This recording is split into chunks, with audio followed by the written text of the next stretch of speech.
Los otros días, hace 2 domingos o 3, Guillermina Tiramonti hablaba de justamente la experiencia en Medellín y en otros lugares, lo repito, de cómo se lleva la mejor escuela a los lugares normalmente más tipo gueto, porque ella decía, como vos decís, Humberto, unos se encierran en los barrios privados, en los country, los otros están encerrados en un gueto. ¿Y qué hacemos con una sociedad fragmentada como está hoy la nuestra, o tiende a estar cada vez peor? Guillermo.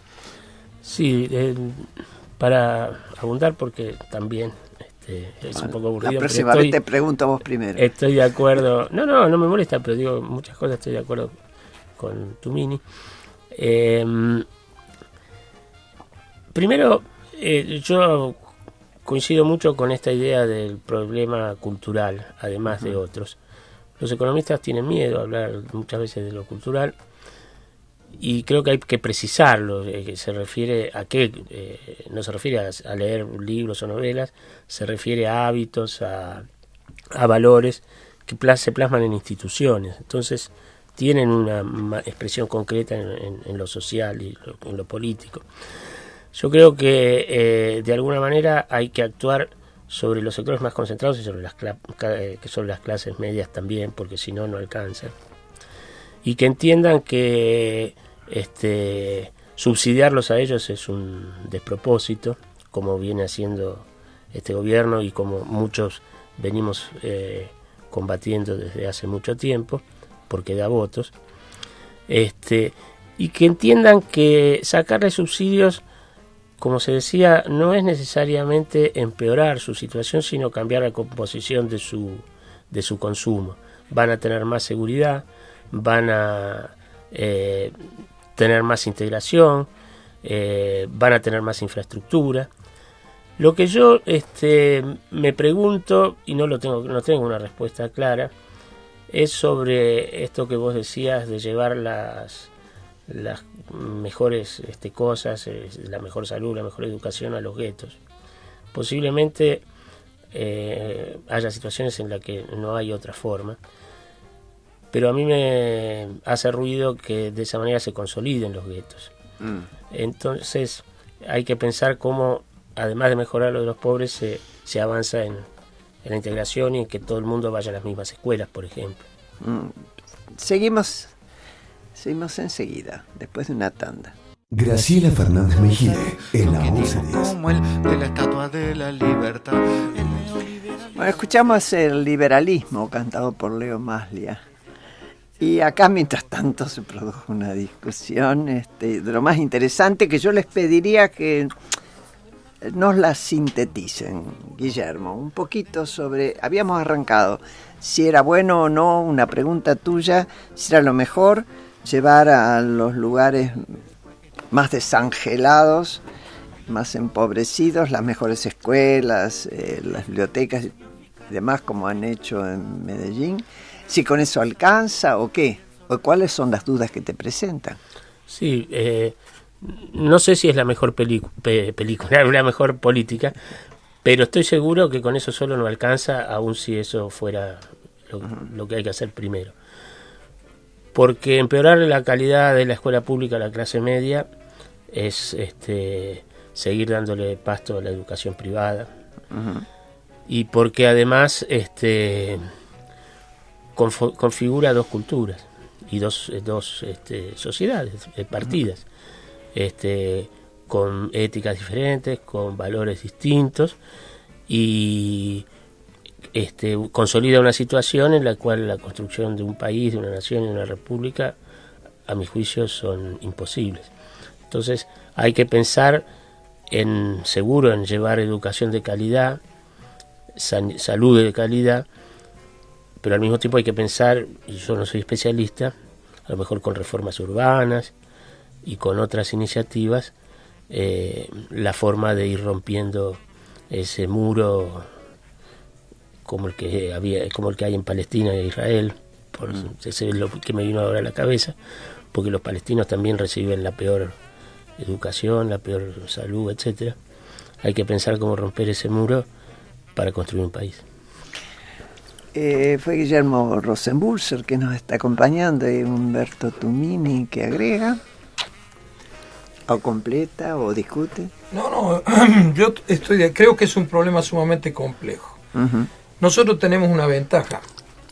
Nosotros nos hemos gestado como nación en una nación de inmigrantes, ¿no? Es decir, nosotros a principios de siglo la mitad de la población era extranjera. Uh-huh. Y entre otras cosas, por ejemplo, con la ley de educación de esos años, ¿no?, que igualó a la sociedad, logramos una sociedad integrada, con clases sociales pero integradas. Íbamos riesgo a tener una sociedad por partes a partir del origen inmigratorio, ¿no?, muy compleja. Ahora volvemos a tener el desafío ya no por un problema inmigratorio, sino por un problema interno. Uh-huh. Es decir, que se nos van dibujando varias sociedades dentro de una. Y nosotros tenemos incluso con una migración interna. Eso te iba a decir, con migraciones internas y con migración de países vecinos. De países vecinos, pero que en otros años lo absorbimos perfectamente, porque acá yo recuerdo en los años 50, principios de los 60, hubo grandes inmigraciones de uruguayos, de paraguayos, de bolivianos. En Córdoba, por ejemplo, los bolivianos venían a hacer los túneles, eran mineros, venían a hacer los túneles, se casaban con mujeres argentinas. Tuvimos la capacidad de hacer una sociedad que se llama Argentina. Todos somos argentinos, con las diferencias del caso. Ahora se va conformando unas sociedades dentro de otras, ¿no? La cultura que ha avanzado en los sectores más marginados de esta sociedad en los últimos 10 años es manifiestamente confrontativa con lo de los otros sectores. Entonces, eso nos puede llevar nos está llevando a una sociedad extremadamente compleja. Esto de los linchamientos tiene un sesgo que tiene que ver con eso. La agresividad de esos sectores marginados hacia los sectores medios y la agresividad de los sectores medios a los sectores marginados. No es una cosa al margen, nos tiene que alertar a todos. Entonces tenemos que encontrar políticas de Estado que abarquen lo económico, lo educativo, lo cultural y que sean políticas de Estado para este gobierno, para el que viene, para el otro, para cerrar esa brecha, porque si esa brecha se sigue agrandando, ¿no?, es muy compleja desde el punto de vista de la convivencia de la sociedad. Guillermo, ¿por qué no explicás un poquito cuál es la concepción, que yo no sé si es la mejor denominación de lo que es una política de Estado? Porque mucha gente oye hablar de política de Estado, y a veces no llega a entender qué significa y sobre todo qué significa para los políticos, ¿no? Sí, no estoy seguro si le preguntaste al mejor defensor del... Yo no digo que defensor o no. A mí no defensor. me gusta ese latiguillo porque se está convirtiendo en un lugar común, pero entiendo en qué sentido lo dice Humberto. Uh-huh. Y lo comparto si se entiende como un acuerdo político para que dentro de las diferencias que pueden mostrar distintos partidos o distintas coaliciones, diferencias que también implican políticas distintas para solucionar los problemas, dentro de ese marco el sistema de partidos políticos y de la sociedad es capaz de encontrar acuerdos mínimos para sostener determinadas estrategias que superen la sucesión de gobierno, ¿cierto? La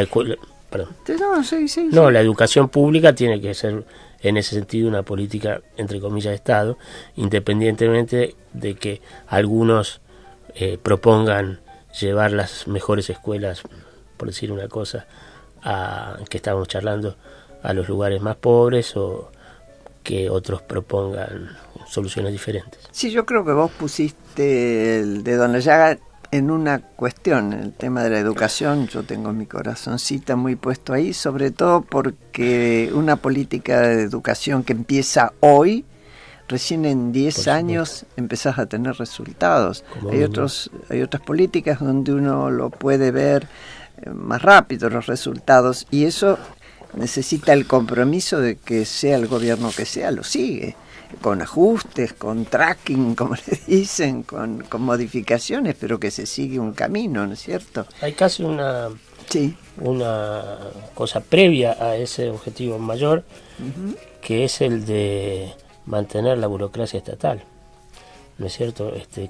Acá cada gobierno que llega barre no solo con los funcionarios políticos, sino con los directores nacionales, los técnicos, y pone entre comillas a los suyos. No siempre burocracia es mala palabra. No, yo creo que el servicio público es una burocracia en el buen sentido, y los técnicos pueden trabajar para distintos partidos y distintos gobiernos.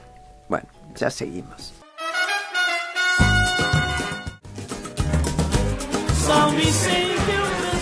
Bueno, fue Carnaval de São Vicente de Cesárea Évora, que a mí me encanta Cesárea Évora.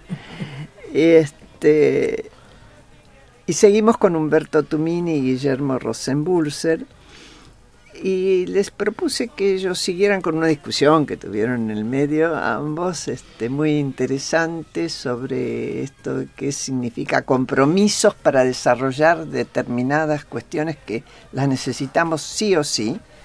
Y después a Guillermo le vamos a proponer que nos explique qué significa para él un ingreso ciudadano mínimo, se trabaje o no se trabaje. Bueno, ¿quién quiere de los dos empezar? Bueno, con este punto específico, antes de volver a lo más general, el ingreso ciudadano mínimo significa que la sociedad le reconoce a todo el mundo, independientemente de su capacidad de trabajar, del esfuerzo que puede realizar. Precisamente es un ingreso mínimo que lo deje por encima de la línea de pobreza. Algunos economistas, y me parece una forma linda de pensarlo, hacen la analogía de que el ingreso ciudadano puede pensarse en el marco de un impuesto a los ingresos o a las ganancias progresivo, donde los sectores más bajos, en vez de pagar una tasa positiva, pagan una tasa negativa, digamos. O sea, reciben, que pagan, entre comillas, una tasa negativa. Sí, menos. Claro. Entonces, reciben una transferencia de la sociedad porque son ciudadanos, porque están incorporados al sistema tributario, solo que en este sentido, en esta situación, por necesidad, recibiendo transferencias y no pagándolas. Eso es el concepto central, y por supuesto creo que es factible ir extendiéndolo al conjunto de la sociedad, solo que de manera progresiva. Yo creo que estuvo bien empezar por la asignación universal por hijo, porque ese es un paso en la dirección de esta universalización. Que algunos pensaban que tenía que ser para todos, ¿no? Así es. No solamente para los padres.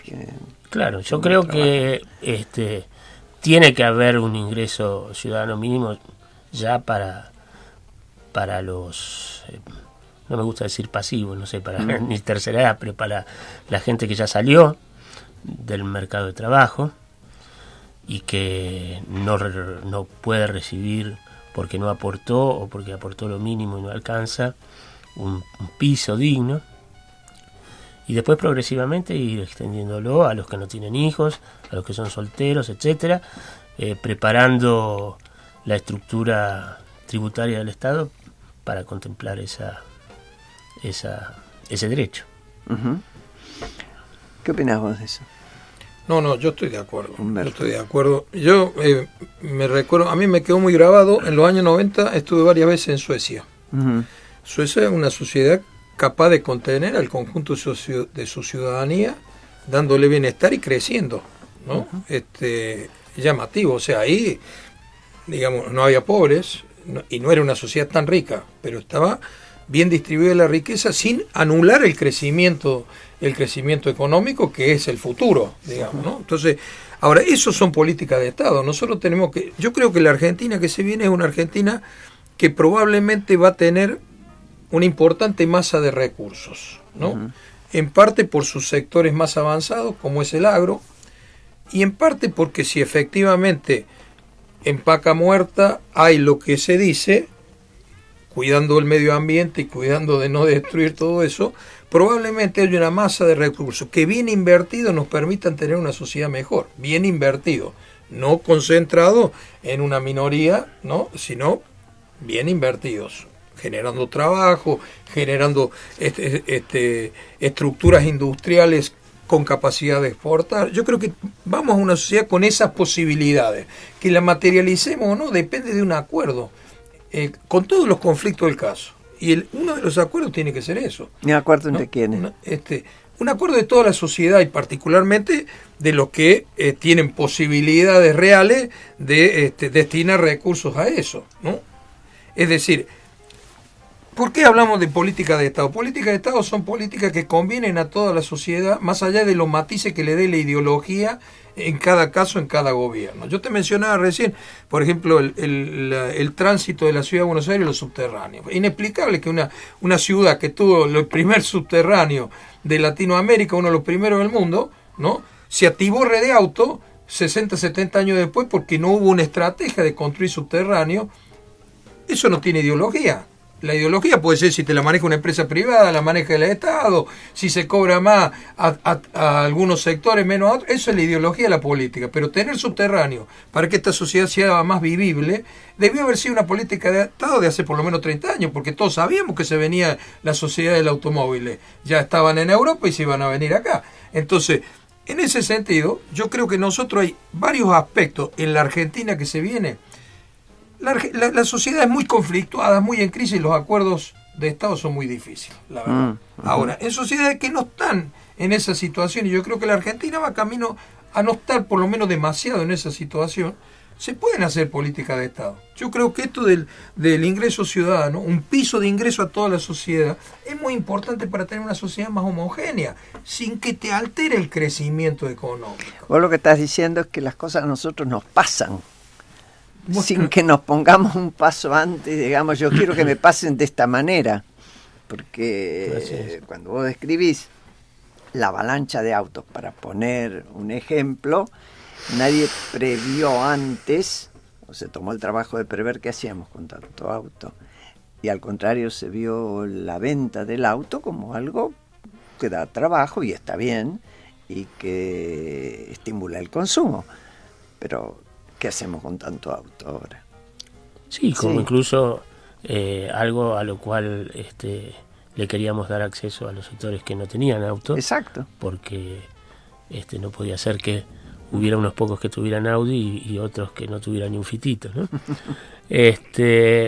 Yo quiero referirme a un par de cosas. Primero, que es totalmente cierto que hay, y me parece importante remarcarlo, que aún como no puede ser de otra manera, en cualquier sociedad donde hay sectores con intereses que conflictúan, puede haber, no todas, pero puede haber políticas o puede haber demandas de soluciones que benefician a todos. Lo primero es eso. Lo segundo es que, a pesar de eso, hay una dificultad, y es que el que quiere empezar primero corre el riesgo de que los demás no lo sigan. Entonces, si uno deja de usar el auto para viajar en colectivo y el resto sigue andando en auto, el tipo empeora, porque tarda lo mismo y encima viaja peor, apretado como sardina, para usar ese ejemplo. Entonces tiene que haber alguien que coordine esos cambios, y eso no puede ser otro que el Estado. Y la tercera es que aun que haya cosas que beneficien a todos, algunos tienen que poner más que otros, digamos, y hay que convencerlos. Eso tiene que ver con la equidad. O convencerlos o aplicar. Obligarlos. Claro, el gobierno tiene todo el derecho a adoptar una política tributaria. Nadie va a pagar impuestos alegremente, normalmente. No, nadie quiere pagar. El Estado está para eso, imponer, entendiendo que el Estado es para todos. Tal cual. Es difícil pensar en estas sociedades ya más complejas en un acuerdo absoluto. Tiene que haber acuerdos mayoritarios, ¿no? El acuerdo de la Moncloa fue un muy buen acuerdo para España, ¿no? Por supuesto que no había unanimidad, y mal, intentaron dar un golpe de Estado Tejero después. ¿Te parece? El acuerdo que han hecho en México ahora, ¿no es cierto?, es un acuerdo mayoritario, muy cuestionable en algunos aspectos, pero es un acuerdo mayoritario porque ellos ven las posibilidades y la potencialidad, la mayoría de la dirigencia política ve las potencialidades que tiene ese país en los años por venir. Entonces, los países que no tienen potencialidad y los acuerdos son muy difíciles, porque es como cuando la torta es chica. La torta es chica, se matan por el pedazo más grande, es muy difícil. La Argentina se está introduciendo en una posibilidad real de eso.